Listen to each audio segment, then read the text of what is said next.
Hey everybody, welcome back to the channel. It's Jamie from Hagons Homestead. I appreciate you tuning in.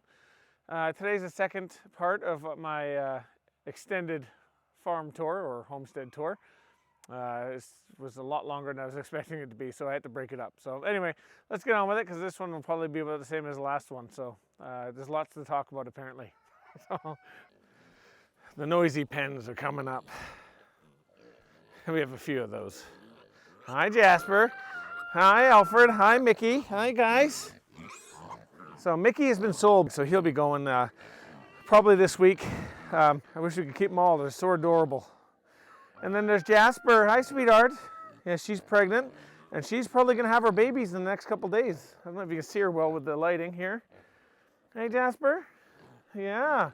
You're gonna pop in the next couple days, we think, 3 or 4 days at the most. At least that's our calculation, sweetheart. So this is all pretty much the same. I gotta stretch this fence, but I bought a stretching thing and one of the pegs broke off of it, so we have to wait to get another one of those or until I weld it on, but I don't have a welding mask. I got a welder I bought, but no welding mask. So anyway, all this is the same except for the fence line. I disconnected this because we finished their fence over here the other day, and ignore the electric fence on the ground. I don't think you guys have met Irene. We met Mabel through a video, but we never did a video of Irene. Did we, sweetheart? No. Poppy's back over here, and her little babies cried for her for the first couple hours. Didn't you guys? But I'm sure she's happy, aren't you, Pop? Happy to have a break, sweetheart? And little Mabel's doing good. The roosters are back in here now. Yes. So I'm not going to show you their home. I did some paneling. The door's kind of different because I put the latch a little too low. Jamie wanted it lower, and I just bowed the door a little bit. Anyway, if it was centered, that wouldn't be happening. And then I just used scrap metal. This was my first build of this kind of pen that I've ever done. And you'll see, if you haven't already, the boy pen is much nicer. It's got the full panel on the front, and the 2x4 on the right there where it's exposed is all covered, and it's a nicer build, right? But anyway, either way, this thing will last forever, and it's really nice. So I'm really happy I got them that. As you can see, they've been rubbing at the bottom. I don't know if you can see that on camera, but they've been rubbing the metal at the bottom. So anyway, that's them. I'm not going to go in there right now because they're going to goob me. Aren't you guys? Yes, you will. Hi, Irene. Hi, sweetheart. Yeah, so Irene's just basically different coloring. As you can tell, she's got a longer nose than Poppy and Mabel. But that's a normal thing too. Some people are breeding them more for a smushier nose, but you know, it's actually technically, even though she's purebred and they're sought after, she's got her family's got award-winning things and all that stuff through different places. But the smushy nose actually isn't technically natural. So we got a few with it and a few without it. So she's more of a natural look. That's okay. Either way, they're 100% purebred anyway. Just some people breed them for the smushy nose. Right, roosters? Right, Sweetie and Grumpy? You wonder why you call him Grumpy. He's not actually grumpy. He's sweet as hell, but Sweetie's more grumpy than Grumpy. Anyway, so that's the pigs, and as you can see, we got the fence line up.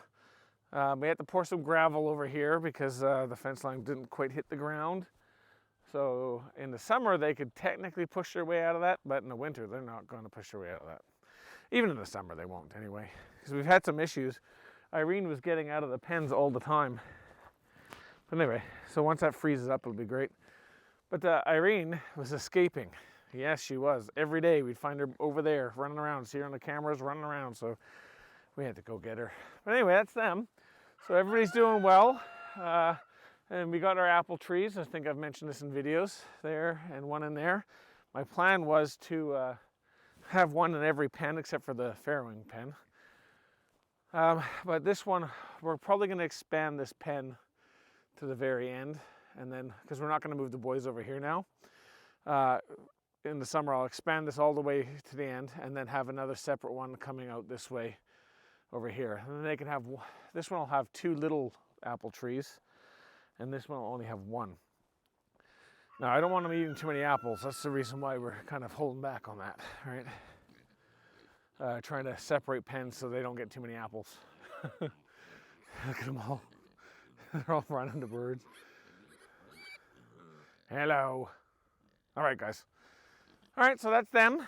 Everybody seems to be pretty happy. Yes. Everybody seems to be happy, little Mickey. Come here, buddy. Oops, sorry, I hit you with the fence. Yeah, hi. Hi, Jasper. Hi, sweetheart. Hi, Alfred. Hi, guys. If you ever want a coony pig, or a pet pig that stays out, or a pet animal that stays outside, coonies are fantastic. Easy to take care of. They can handle extreme temperatures. Heat, I'd be really worried about the most with them. So we give them a pool in the summer, and it doesn't get overly hot here. But if you're in like Texas or somewhere, I don't know about that so much. I'm sure they can live there. Actually, they do live there. There's breeders there. That might be a bit more difficult. You'd have to have permanent water for them, like pools for them. But in this temperature here, I mean, if it hits like minus 40, it did last year, first time we ever had that here. I actually wasn't here, I was in BC at the time, but Jamie was here, and that's pretty brutal. But that doesn't, like I said, we've been here 3 years, and that's happened for like a couple days. I know you guys live down south, and holy geez, minus 40 Celsius, remember.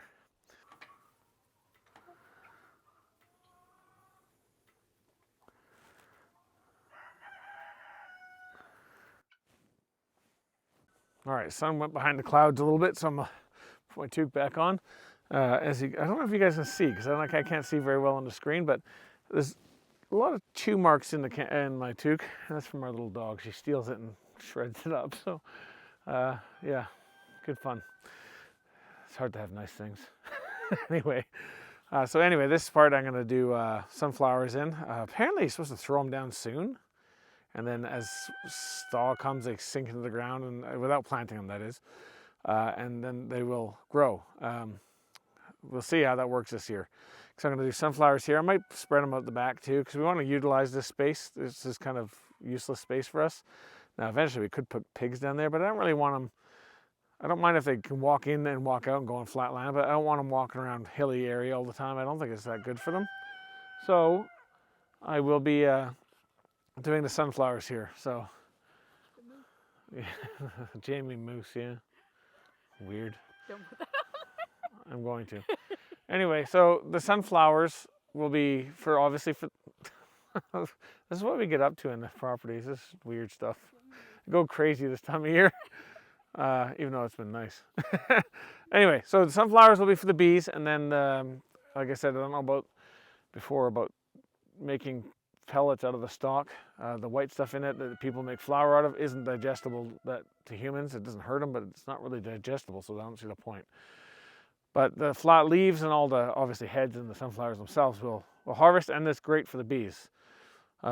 Maybe we should put a couple beehives down here even if there's a lot that grow. I don't know. We'll figure that out. But anyway, this area will be used for that. So it's worth a shot, good test, and then we can pelletize it. So and make grass sunflower pellets. Good supplement food, and it's good for molting season. So by the time the sunflowers are done, we pelletize them and everything. It'll be perfect timing for their molt usually, so it'll be really good for that. So anyway, that's that. All right, let's get into the big coops. Now, excuse some of the ice everywhere and mess, and Jamie fed them some stuff this morning out of our pen from the house as usual. So yeah, this is the big pen. Everything's pretty much the same again. There's not much change in this section. Further down the line there is some changes. Well, don't fall there, buddy. Don't fall. So anyway, all the same pretty much. I think there might be a chicken or two less from some of them passing away, but overall, none of the big names have passed away. Not that we'd like any of them passing away, but that happens in chicken world. So pretty much the same. Hey, buddy? Yeah.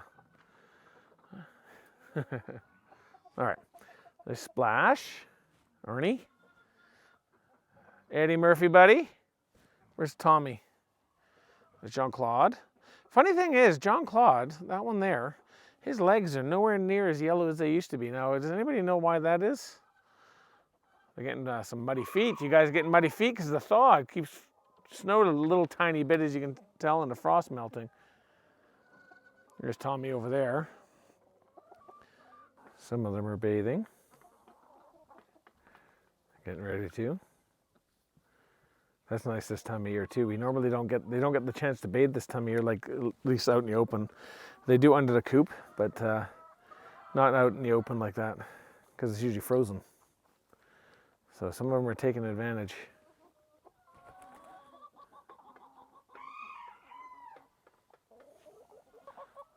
There's Mama over there.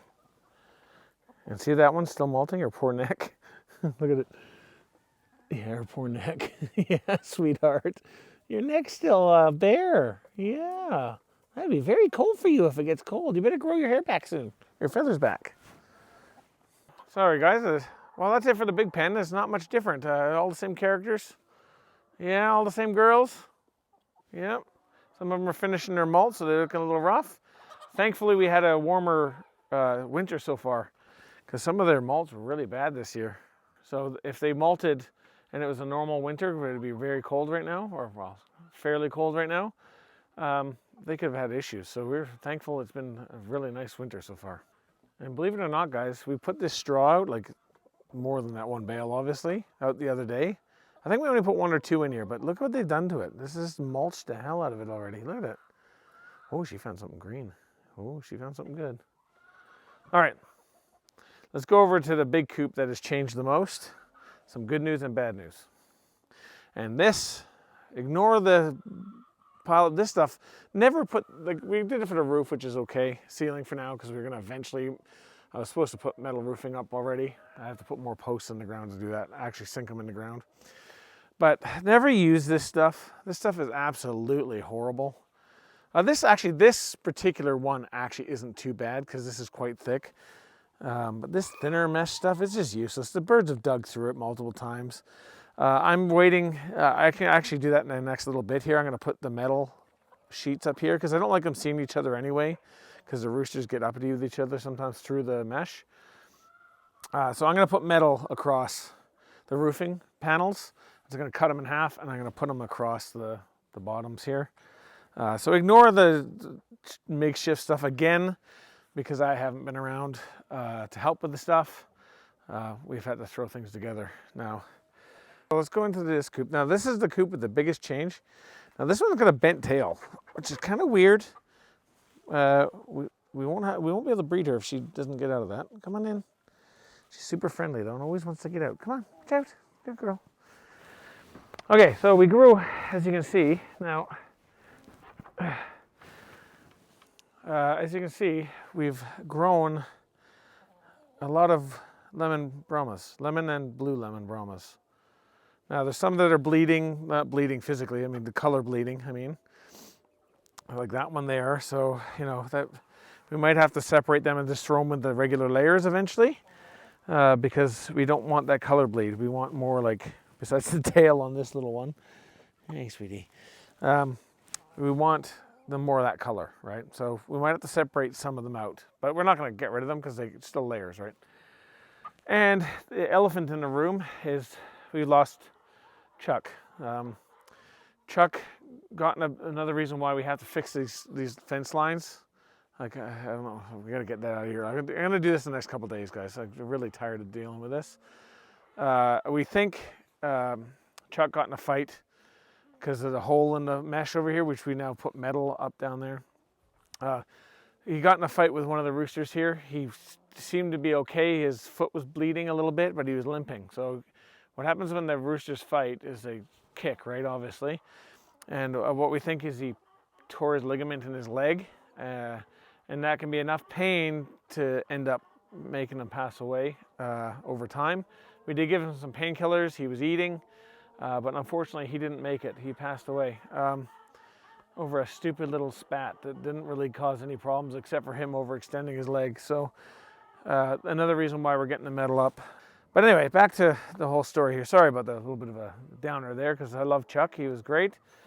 No more Chuck, unfortunately. But we have, because of our breeding, we got like 7 of the roosters. And there's little one. She's still around kicking. She's doing her job. I feel bad for her because she hung around with Chuck all the time. So I feel bad for her in that sense. She may not know or even care, but she did hang around him all the time. She's a feisty little one. She's gorgeous. Okay, so these are the new guys. A lot of them, can't even tell half of the original ones. Well, the bigger ones in there are the original, and they're all under the coop right now. That one you just crowed might be one of our best selections for main breeding because his coloring. I don't know if you got to catch that or not. I can't see him under there now, but he might be the best bet because his coloring's really similar to what we want. This one over here is not bad too, though. He's got a little bit. I think this might be a rooster as well, actually. Yeah, that is a rooster. So we got a lot of roosters. We're gonna have to sell some. Good thing is with these roosters, lemon Brahma roosters, they sell really easily. So we'll be able to sell them no problem. They're all pretty. He's pretty too. But I don't know if we want a lemon rooster. It'll be all how big they get and how strong they are too. But I don't know if we want a lemon rooster with all the dark, because then you get more mixed. We want as much like that, maybe even a little oranger like that. So anyway, ramble on for 2 hours. But yeah, this is the biggest change. See, look at that one. I think that one might be a rooster too. He's not growing very big though. That might be a female. Really tall, that one. So anyway, they're looking kind of funny, these ones. Like they're in the middle of growing still, so just ignore the funny look. But as you can tell, they're enjoying the weather though, because they're all bathing. The original, I think they're chocolate Morans, those ones, I believe.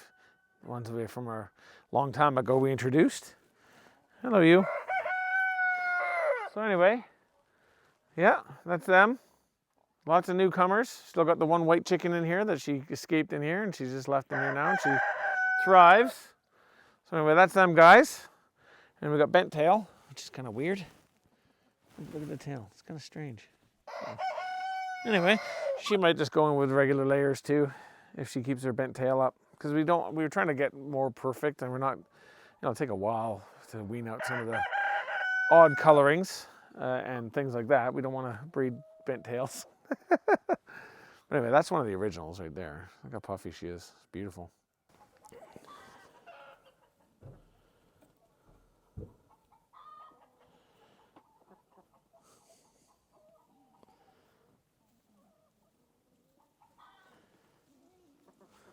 So that's that, guys. So on to the next coop. And just a reminder, I will be putting metal up here. I know I keep saying that, but for new people who are watching these videos, there'll be metal on the roof or on the walls and everything else. I'll get this place in shape, hopefully, mostly this summer coming up.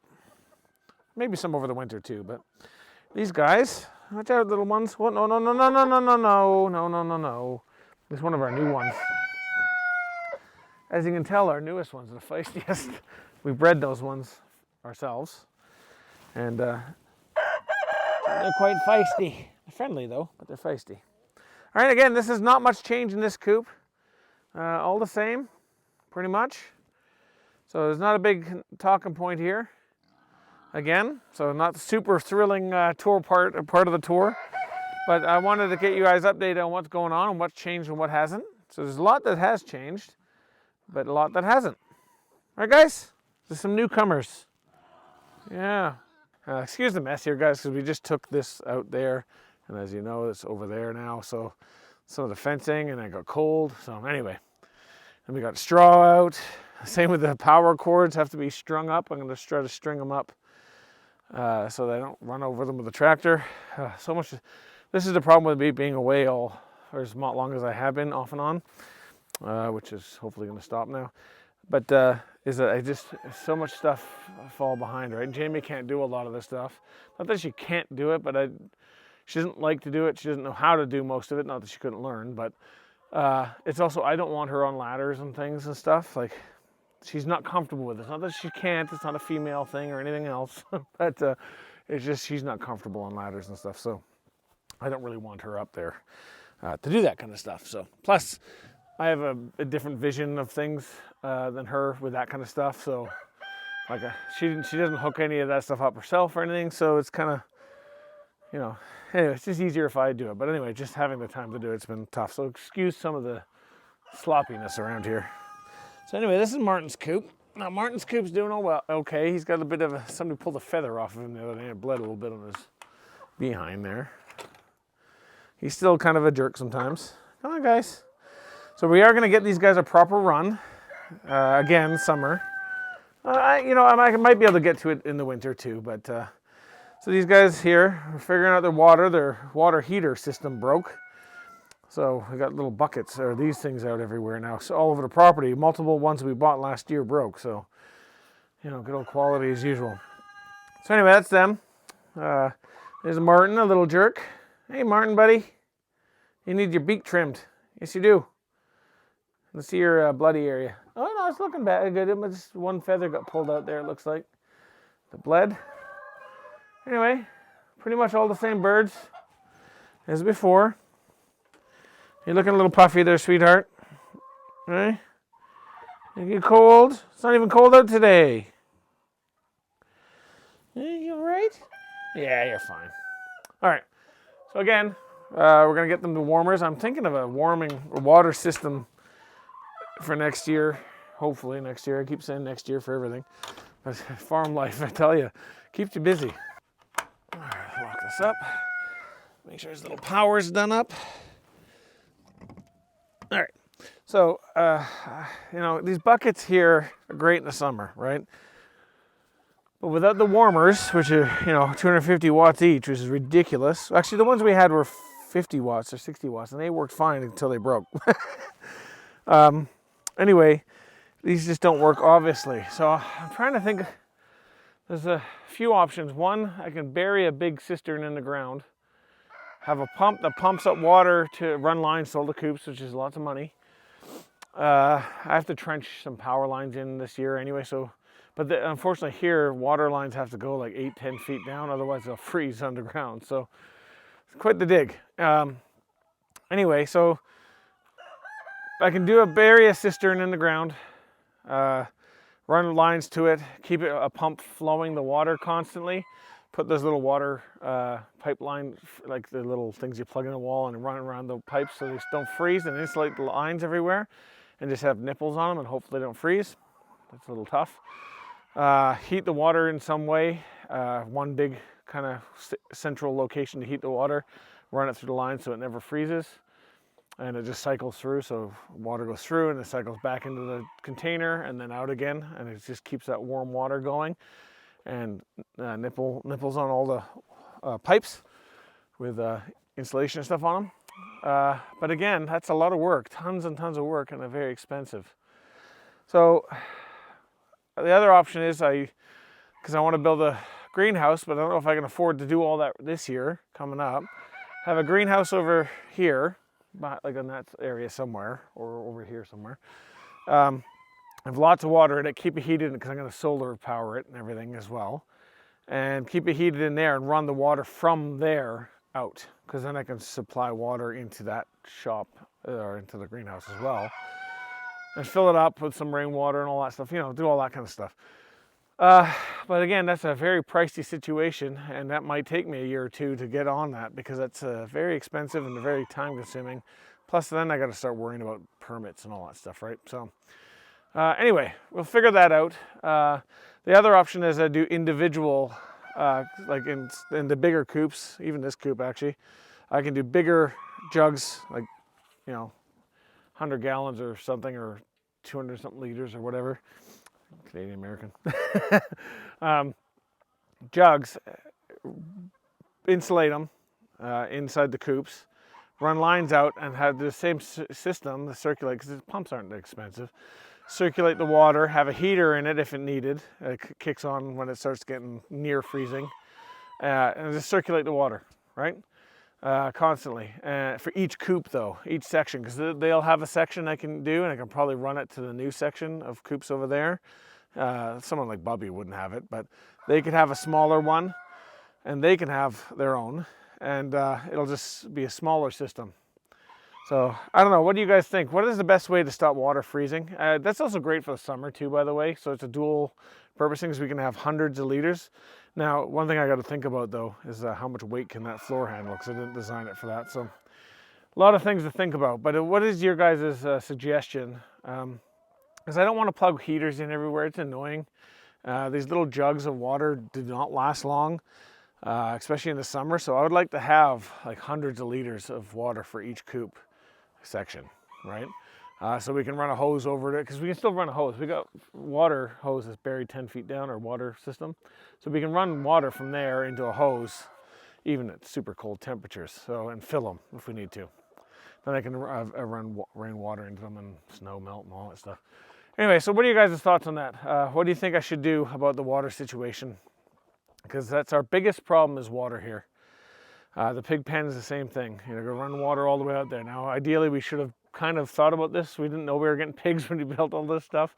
When I built this pen, the chicken big coop, we had no idea we'd get pigs. So, you know, ideally, this should have all been kind of put together somewhere in a good situation. But anyway, let me know what you think about the water situation. If individual systems for each section, probably be the cheapest, even though you're buying more like water pumps and stuff.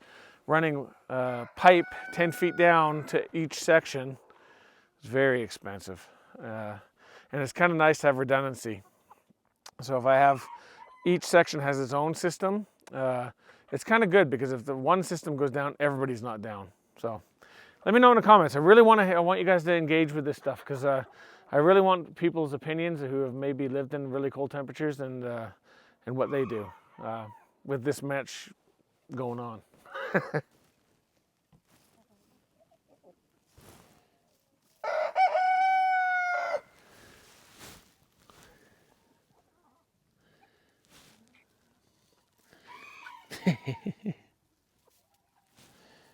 Hi guys.